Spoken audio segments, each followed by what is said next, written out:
साक्षी और परम साक्षी, ये जो घटनाएं हैं ये कैसे घट सकती हैं और किस तरह से विटनेसिंग विद लव, जो सहज हो,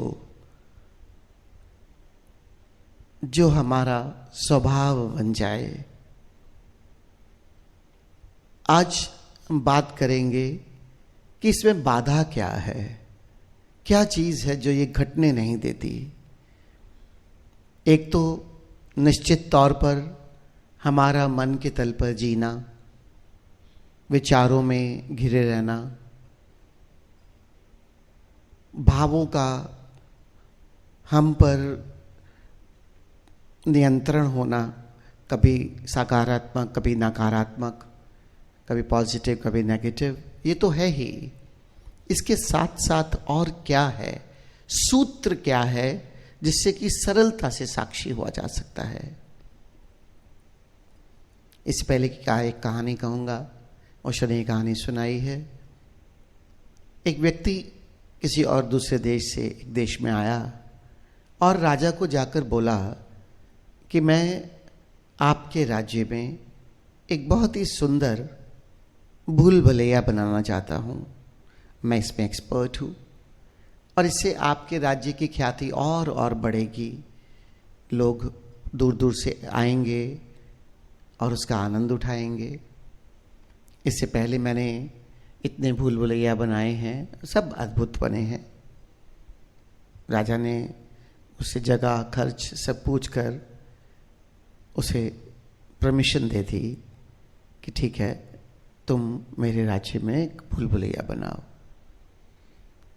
तकरीबन 1-1.5 साल लगाकर उसने वो भूल भुलैया का निर्माण किया और जब वो पूरी हो गई, उससे पहले वहाँ पर किसी को भी जाने की आज्ञा नहीं थी।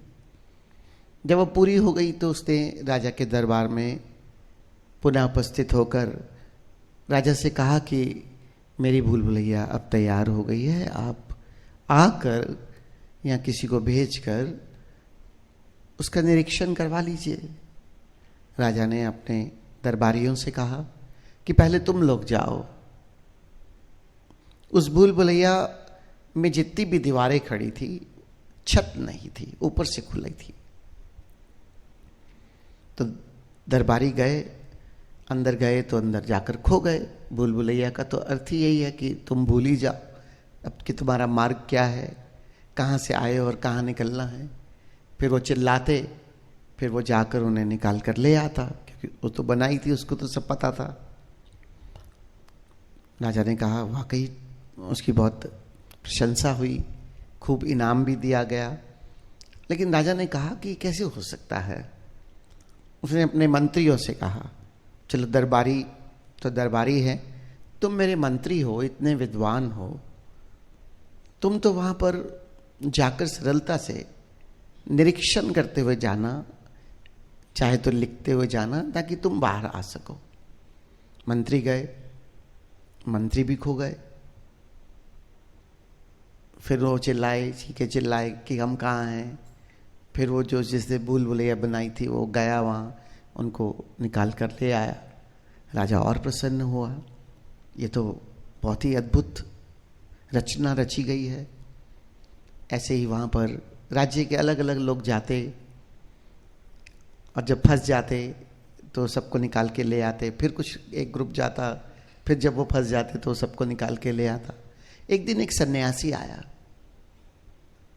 उसने कहा कि मैंने बहुत अब सुना है कि लोग वहाँ जाकर फंस जाते हैं, आज तक कोई बाहर नहीं आ सका अपने आप से, लेकिन मैं तो सरलता से जा सकता हूँ और निकल सकता हूँ।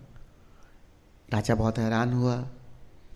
उसने कहा कि मेरे इतने बड़े बड़े विद्वान मेरे मंत्री हैं, नोट करके ले गए, कहाँ से राइट कहाँ से लेफ्ट, कैसे आगे, ये तक वहाँ पर फंस गए। तुम तो एक साधारण सन्यासी हो, तुम कैसे इससे निकल पाओगे। उसने कहा आप मुझे मौका दीजिए। तो सन्यासी गया, पूरा भूल भुलैया में घूमा और सरलता से बाहर आ गया। राजा भी बहुत हैरान हुआ, अरे तुम तो फंसे नहीं, तुम तो ऐसे ही बाहर आ गए। चलो अब तुम मुझे सूत्र बताओ कि तुम कैसे बाहर आ गए। जो मेरे विद्वान से विद्वान मंत्री भी वहाँ जाकर फंस गए। उसने कहा मेरे लिए बहुत सरल था निकलना, क्योंकि आप जानते हो कि मेरी कुटिया उस पहाड़ी पर है और वहीं पर मैं रहता हूँ, वहीं पर अपनी साधना करता हूँ।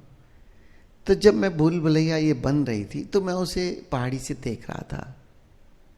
मुझे कभी ऐसा नहीं ज्ञात हुआ कि मुझे इससे कुछ एक दिन जाकर ऐसे करना है, लेकिन मैं देख रहा था, जबकि मुझे उससे कुछ ज़्यादा ताल्लुक भी नहीं था, लेकिन मैं देख रहा था और ऑब्जर्व कर रहा था। तो मेरे सामने वो बनी उठती गई और मैं उसे पहाड़ी से दूर से देखता रहा। तो मुझे इसके सारे रास्तों का पता है कि कहाँ से क्या हुआ, कहाँ से क्या निकला। राजा भी हैरान हुआ, लेकिन उसकी बात में दम था। तो प्यारे मित्रों, बात ये कहानी हमारे ऊपर पूरी तरह से चितार्थ होती है कि किस तरह से हम भी सरलता से साक्षी हो सकते हैं। वो सन्यासी साक्षी था और दूसरा सूत्र था, वो वहां से डिस्टेंस पे था, दूरी पर था और दूरी से उसे बनते हुए देख रहा था, थोड़ी ऊंचाई पर भी था।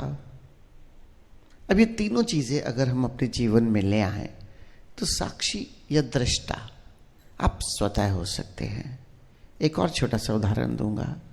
हम रोज आईना देखते हैं तैयार होते हुए। अब जाकर प्रयोग करना, आईने से नाक लगाकर खड़े हो जाना और अपने चेहरे को देखना।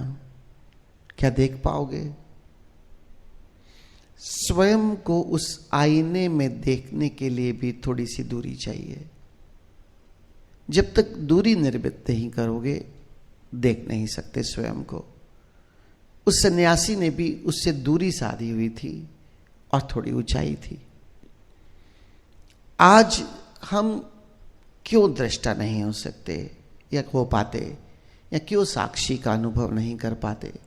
उसका सबसे बड़ा कारण यह है कि हम जिनके साक्षी होना चाहते हैं, हम उससे नाक लगाए खड़े हुए हैं। हम उसके अंदर पूरी तरह से इन्वॉल्व हैं।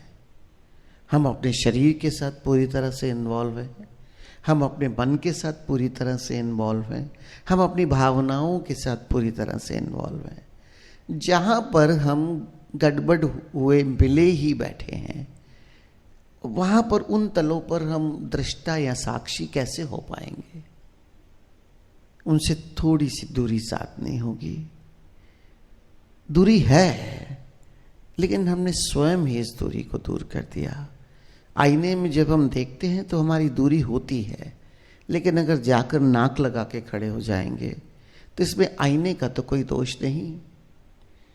दृष्टा या साक्षी हम हैं, लेकिन अगर हम ही जाकर उन तलों पर इन्वॉल्व हो जाएंगे, वहीं जीने लगेंगे, उसी से प्रभावित होने लगेंगे, तो हम कैसे दृष्टा या साक्षी होंगे? एक बात ठीक से हमें जाननी होगी, हम जहाँ पर इन्वॉल्व हैं, फिर उनके स्वभाव हमें अपने प्रभाव में ले लेते हैं। अब अगर शरीर का स्वभाव है, वो भोगना चाहता है, तो वो हमें अपने प्रभाव में लेगा। मन भोगना चाहता है, हमें अपने प्रभाव में लेगा। मन विचार फेंकते हैं अननेसेसरी। 99% विचारों का हमारे जीवन से कुछ लेना देना नहीं है, वो होते भी नहीं, घटते भी नहीं। ओशो ने एक जगह बहुत सुंदर तरीके से एक्सप्लेन किया कि सुबह से लेकर शाम तक अगर आप अपने विचार लिखते चले जाओ, कोई रिकॉर्डिंग डिवाइस हो, तो शाम को तुम्हें किसी सर्टिफिकेट की जरूरत नहीं पड़ेगी, स्वयं को ही पागल घोषित कर दोगे। इतने अनर्गल वार्तालाप, इनर मोनोलॉग हमारा चलता रहता है, जो हमें भटकाता रहता है, जिससे हमारे जीवन में कुछ लेना देना नहीं। तो कैसे हम इन प्रभावों से बच सकते हैं? जब हम इन तलों पर नहीं जिएंगे, हम इनके प्रभावों से सरलता से मुक्त हो सकते हैं। मैं एक और बहुत सुंदर एग्जाम्पल मुझे आता है इस समय ख्याल में। हम इस मंदिर में बैठे हैं, इस मंदिर के परिसर में बैठे हैं। यहाँ पर टेम्परेचर 22 डिग्री हमने मेंटेन किया हुआ है, तो हम यहाँ पर कंफर्ट में हैं। 22 डिग्री का हमने टेम्परेचर इसका मेंटेन किया हुआ है, आराम से बैठे हुए हैं, तो इसका प्रभाव हमारे शरीर पर पड़ रहा है, हमारे मन पर भी पड़ेगा। और यही अगर बाहर कड़कती धूप हो, जहाँ 45 डिग्री हो, और हम बाहर जाके खड़े हो जाएं, तो हम उस गर्मी से प्रभावित हो जाएंगे, क्योंकि उसका वातावरण हमें प्रभाव कर रहा है। जहाँ पर हम होते हैं उसका वातावरण से हम साधारण वातावरण से भी प्रभावित हो जाते हैं। तो ये तो मन और शरीर और भावों का जो तल है, जब हम वहीं पर ही जी रहे हैं तो उनसे भी तो प्रभावित हो रहे हैं हर समय। दूरी साधनी होगी। हमारी चेतना की ऊंचाई भी है, और हमारी चेतना इस शरीर मन भावों से, भावनाओं से दूर भी हो सकती है, क्योंकि उसकी ज्ञाता है, उसे जानने की शक्ति है इसमें। जिसको भी जानने की शक्ति है, वो जानने के लिए ऑटोमेटिक दूरी हो जाती है आपकी।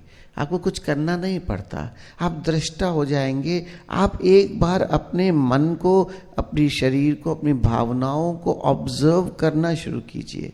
आप कर ही तभी पाएंगे जब उनसे दूरी हो जाएगी। जब तक दूरी नहीं होगी तब तक ऑब्जर्व नहीं कर पाएंगे। अगर हम चाहते हैं कि हम दृष्टा होकर अपने जीवन में जिए, साक्षी होकर अपने जीवन में जिए, तो हमें थोड़ी सी दूरी साधनी होगी। अपने भीतर से ही इन 3 तलों से थोड़ा पीछे और भीतर अपनी जानने वाले को थोड़ा सा अपने भीतर लाकर, और फिर उसे हमें देखना होगा। या जैसे अक्सर हम उदाहरण देते हैं कि स्वयं के भीतर से ही स्वयं को देखो। अब स्वयं के भीतर से ही स्वयं को कैसे देखोगे? थोड़ा ऊपर भी उठना पड़ेगा, थोड़ी दूरी भी साधनी होगी। पूरी तरह से अपने आप को, अपनी शरीर की क्रियाओं को, अपने मन के विचारों को, अपनी भावनाओं को एकदम ऑब्जर्व कर सकते हो, देख सकते हो, और दृष्टा हो जाओगे। फिर जब दृष्टा हो जाओगे तब संभावना है अब साक्षी भी हो सकते हो। तो इसलिए जितना भी हो सके स्वयं से दूरी का निर्माण करो, और आप देखोगे दृष्टा और साक्षी की सारी बाधाएं दूर हो जाती है। Friends, this is one point which I want to tell you prominently, which is just avoiding you to be the witnessing consciousness, and that is, we are not creating distance from our body, mind, and feelings, emotions. If we are living on these 3 centers, we are totally involved in these 3 centers. Now they are affecting us all the time. If you really want to observe it, if you really want to watch yourself, what is happening in all these 3 levels, like body has its own nature, mind has its own nature, throwing thoughts always and always, and the inner monologue is going on all the time. How you can observe this? Very simple and very perfect way that you can be witnessing consciousness, that you have to create a distance from these 3. And once you create the distance from these 3 levels, you can easily observe them, easily watch them. This is a very simple one example, like if you want to see yourself in the looking glass, looking mirror, for that also you have to create little distance. You touch your nose on the looking glass and want to see you, you can't able to watch yourself even. So the best way what you do is you create some distance, and you keep on creating little more and more and more distance from the looking mirror. You can watch yourself the whole. If the distance is less, maybe you can watch the upper part of the body. If you just create a little bit, just step back and you can watch your complete body, complete yourself in the looking mirror. So you have to create distance from the body, mind and emotions. From your inside, you are watching yourself. You watch your mind, all the thoughts are there. You watch your body, what the body is demanding. And the emotions are coming and going. Some are sometimes negative, sometimes positive. Easily you can be a witnessing consciousness. Just get yourself little bit high and create a distance from yourself, and from there you can focus, you can observe yourself completely. And it's very easy to be a witnessing consciousness. बस एक बार ये कला हमें आ जाए कि कैसे हम दूरी साधेंगे। बस देखना शुरू करो। अपने हाथों से दूरी साधते अपने हाथ को देख सकते हो। अगर अपने हाथों को ही आंखों के ऊपर रख दोगे तो हाथों को कैसे देखोगे? इस साधारण आंखों से हम ये देख सकते हैं जो थोड़ा सी दूरी होगी। तो साधारण आंखों से अपने शरीर के भीतर क्या हो रहा है, थोड़ा सा ये जो हमारी आंखें हैं ये बहिर्मुखी हैं। बंद आंखों से वो जो देखने की क्षमता है हमारी चैतन्यता में, बस उससे देखना शुरू करो और आप देखोगे कि आप पूरी तरह से स्वयं को देख सकते हो। और आप इस तरह से प्रयास करते हुए आसानी से साक्षी भी हो सकते हो, दृष्टा भी हो सकते हो। और एक बार ऐसे होकर जीने लगे तो बस ऐसा समझ लो आपके ऊपर स्वयं की दृष्टि हमेशा पड़ी रहती है। मैंने एक स्लोगन बनाया है अपने लिए, आप लोगों से भी शेयर करता हूँ। सड़क पर जब हम गाड़ी चलाते हैं तो अक्सर लिखा होता है, सावधानी हटी दुर्घटना घटी। थोड़ा सा बदल दो, स्वयं से दृष्टि हटी दुर्घटना घटी। और ऐसा होगा ही होगा। कैसे दुर्घटना घटेगी? जब भी मन के आवेश में आ जाओगे, सारे काम, क्रोध, लोभ, मोह, ईर्ष्या, द्वेष सब घेर लेंगे। और एक आध्यात्मिक व्यक्ति के लिए यही दुर्घटना है। यही दुर्घटना घट जाती है जब हम साक्षी नहीं होते। जब तक स्वयं को देख रहे हो, जान रहे हो, तब तक दुर्घटना का कोई काम नहीं। ओशो ने तो और भी सरलता से परिभाषित कर दिया, पाप क्या है, पुण्य क्या है। कहते जो बेहोशी में किए हुए हर कृत्य पाप है, होश में किया हुआ हर कृत्य पुण्य है। जब तुम जागरूक होकर जियोगे, जब हर पल स्वयं को, स्वयं की विचारों को, स्वयं के भावों को के ऊपर एक पहरेदार बिठाई दिया जो देख रहा है, तो फिर तुम जो नहीं चाहते वो कैसे करोगे? तुम किसी को हर्ट नहीं करना चाहते, दुख नहीं देना चाहते, कुछ गलत नहीं करना चाहते। तो जब जागरूक होगे तो चॉइस तो होगी, करना चाहते हो या नहीं करना चाहते। लेकिन जब मूर्छा में हो तो चॉइस भी नहीं है। हम इसी से डोमिनेट हुए, मन के तल, शरीर के तल और भावों के तल से डोमिनेट होकर अपना जीवन जीते चले जाते हैं। और कब ये तीनों हमें बहका कर कहाँ से कहाँ ले जाते हैं हमें इसका ज्ञात भी नहीं होता। फिर कभी बाद में प्रायश्चित सोचते हैं, कभी दुख पे चले जाते हैं, कभी कुछ हो जाता है और जीवन नरक हो जाता है। स्वर्ग क्या है? स्वर्ग इससे बड़ा नहीं, यही मेरे साथ, मेरे भीतर है। अगर मैं आनंदित हूँ, अगर मैं शांत हूँ, अगर मैं प्रेम में हूँ, अगर मैं करुणा से भरा हूँ, इससे बड़ा स्वर्ग कोई नहीं हो सकता। और अगर मैं दुख में हूँ, तकलीफ़ों में हूँ, पीड़ा में हूँ, चाहे वो मानसिक दुखी क्यों ना हो, उससे बड़ा नरक नहीं हो सकता। हर पल तुम्हें दुख में ले जाता है। जाग जाओ और ये जागरूकता से जीवन जियो। यही जीवन फिर साक्षी तुम हो ले जाएगा। यही जीवन हमें दृष्टा से गिरने नहीं देगा।